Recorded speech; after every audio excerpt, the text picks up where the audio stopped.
La piccola bara bianca di una neonata morta subito dopo lo sbarco a Lampedusa, adagiata su un'altra bara, quella di una donna morta durante l'ultimo tragico naufragio nel canale di Sicilia.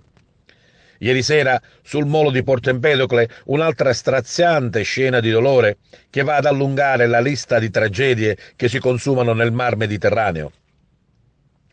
Ad accogliere la bara la mamma in lacrime per avere perso la sua piccola di appena 6 mesi. Era accompagnata da alcuni rappresentanti della comunità africana, presenti anche il prefetto Maria Rita Cocciufa e il questore Rosa Maria Iraci, che hanno deposto sulle bare dei fiori.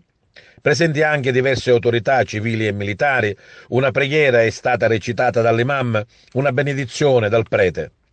Le due salme sono state quindi portate al cimitero di Favara, dove il sindaco Antonio Palumbo ha dato disponibilità alla prefettura di Agrigento per la loro sepoltura. Le due bare sono arrivate a Porto Empedocle a bordo del traghetto Paolo Veronese. Dallo stesso traghetto sono scesi anche 50 migranti provenienti da Lampedusa.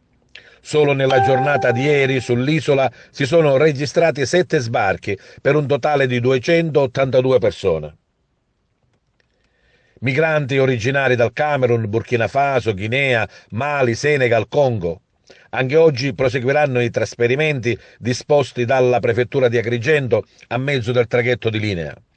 E mentre in porto si accoglievano le salme, a largo di Porto Empedocle un'operazione di soccorso per oltre 280 migranti arrivati a ridosso delle coste agrigentine su una imbarcazione.